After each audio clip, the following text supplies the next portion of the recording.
मेरे प्यारे बच्चे, आज मैं तुम्हें एक व्यक्ति के बारे में बताने आई हूँ जो तुम्हें नुकसान पहुँचाने की कोशिश कर रहा है। वह बहुत बड़ा षड्यंत्र रच रहा है, लेकिन शायद उसकी यह कोशिश सफल नहीं हो पा रही है। वह इसे कई वर्षों से कर रहा है, लेकिन अब तक वह अपनी मंजिल तक पहुँचने में असमर्थ है। उसे बार बार तुम्हारे प्रतिहार का सामना करना पड़ रहा है और अब उसकी हालत का अंदाजा भी नहीं हो सकता। उस व्यक्ति की आयु तुमसे अधिक है, उसमें अधिक अनुभव है और उसका सामाजिक स्थान और सम्मान है। लोग उसे जानते हैं और उसने अपनी छवि को बचाया हुआ है। लेकिन मेरे प्यारे बच्चे, उसने तुम्हें अकेले करने के लिए कितनी कठिनाइयों का सामना किया है, यह तुम नहीं जानते हो। उसने तो इतनी तैयारी की थी कि तुम दुनिया के हर कोने में अकेले पड़ जाओ, कोई तुम्हारे साथ ही ना हो और कोई भी व्यक्ति तुम्हारी बातों पर यकीन ना करे।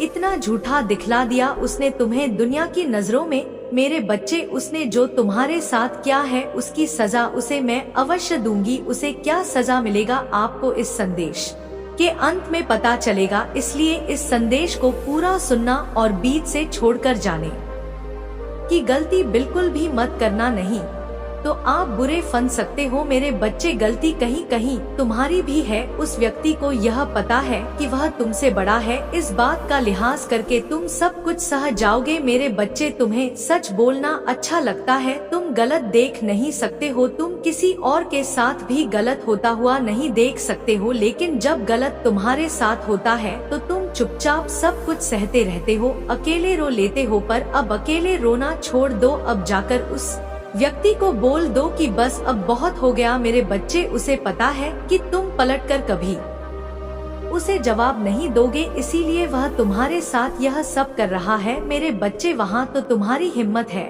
और मुझ पर भक्ति और मुझ पर विश्वास है कि वहाँ आज तक तुम्हारा कुछ भी नहीं बिगाड़ पाया है। वहाँ हर बार हार जाता है, वहाँ हर बार निराश हो जाता है, चाहे वहाँ कितनी भी बड़ी तंत्र विद्या का इस्तेमाल कर ले, वह हमेशा गिर जाता है और यही बौखलाहट उसके अंदर है। मेरे बच्चे, तुम्हें परेशान होने की आवश्यकता नहीं है। वह कभी भी अपने षड्यंत्र में सफल नहीं होगा और उसका घर तो खुद कांच का है। वह तुम्हारे घर पर पत्थर फेंक रहा था, अब उसका ही घर टूट जाएगा और उसकी हिम्मत भी टूट जाएगी। तुम्हें बर्बाद करने की कोशिश करते करते मेरे बच्चे, तुम मुझसे यही पूछते हो ना कि माता, मैंने कभी किसी का बुरा नहीं किया है। वह व्यक्ति मुझसे बड़ा है, उसमें अनुभव भी है, उसकी स्थानीयता और सम्मान सब कुछ है, फिर भी मुझे समझ नहीं आता कि वह मेरे प्रति इतनी ईर्ष्या क्यों रखता है और इतना देशभक्ति भाव क्यों दिखाता है। मैंने उसका क्या बिगाड़ दिया, उससे क्या छीन लिया जो वहाँ मेरे साथ इतना कुछ कर रहा है और मुझे परेशान करने के लिए किसी भी हद तक चला जा रहा है। मेरे यारे बच्चे, तुम बहुत अच्छे हो, इस बात से उसे दिक्कत है। तुम्हारी तमीज और संस्कार व्यक्त करने की क्षमता उसे परेशान कर रही है। जब कोई व्यक्ति उसके सामने उसकी तारीफ ना करके तुम्हारी तारीफ कर देता है, यहाँ बात उससे सुनी नहीं जाती है। उसे यह लगता है कि उससे कम उम्र होने के बावजूद भी तुम्हें इतना तजुर्बा कैसे है, तुम्हें इतनी बातों का ज्ञान कैसे है, तुम इतने आध्यात्मिक कैसे हो। जब लोग तुम्हारे चेहरे की चमक से, तुम्हारे रहन सहन से प्रभावित होते हैं तो उसे उस चीज से भी बहुत दिक्कत होती है। उसे ऐसा लगता है कि तुम्हारे पास बहुत पैसा है, बहुत धन संपत्ति है, तभी तुम इतने अच्छे से बंधन के रहते हो। मेरे बच्चे, उसे यह नहीं पता है कि तुम्हारे अंदर तरीका है लोगों से बात करने का और छोटे बड़ों को इज्जत देने का, जो उसके अंदर बिल्कुल भी नहीं है। इसलिए लोग तुम्हें ज्यादा पसंद करते हैं और उसे नहीं करते। लेकिन मेरे बच्चे, वहाँ तुमसे प्रेरणा लेने की जगह वह तुम्हें नीचे गिराना चाहता है। वह तुम्हारी तारीफ करने की जगह तुमसे जलन में बर्बाद होता चला जा रहा है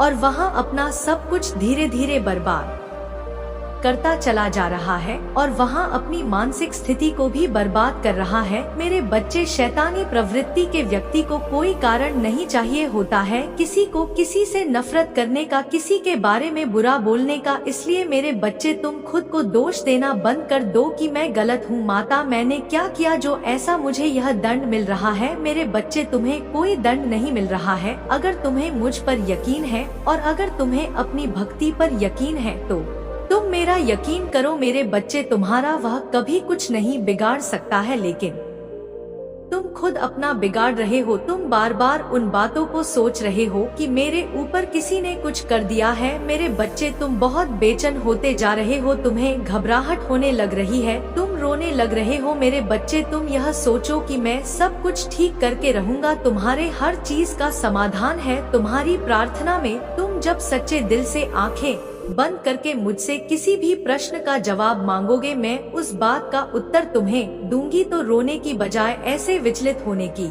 बजाय और उस व्यक्ति को खुशी देने की बजाय तुम मुझसे अपने प्रश्नों का जवाब मांगे, मेरे बताए नियमों का पालन करो। अगर तुम ना ठीक रहो और अगर तुम्हारी स्थिति ना ठीक हुई मेरे बच्चे, तो फिर मुझसे शिकायत करना। लेकिन तुम उस व्यक्ति को एक ताकत दे रहे हो। तुम जो सोच रहे हो, तुम जो कर रहे हो, उससे मुझे फर्क पड़ रहा है। तुम जो मेरे बारे में बुरा बोल रहे हो लोगों से, उससे मुझे फर्क पड़ रहा है। वहाँ फर्क तुम्हें पड़ना ही नहीं चाहिए मेरे बच्चे, तुम्हें यह सोचना ही नहीं चाहिए। अगर उस व्यक्ति के बोलने पर अगर तुम्हें इतना फर्क पड़ रहा है तो अभी जाकर उसे रोक दो, क्योंकि वह व्यक्ति बहुत डरपोक है। जब तुम मुझे जाकर यहाँ बात सीधे सीधे बोल दोगे, उसके बाद उसकी हिम्मत नहीं है कि तुम्हारी नजरों में देखकर तुमसे कुछ बुरा बोल सके, तुम्हें कुछ गलत बोल सके। मेरे बच्चे, वह तुमसे बुरा व्यवहार भी करता है, पर उसे पता है कि तुम कभी बोलोगे नहीं, तुम बस सहते चले जाओगे, इसलिए वह यह सब कर रहा है। मैं तुम्हारे साथ हूँ,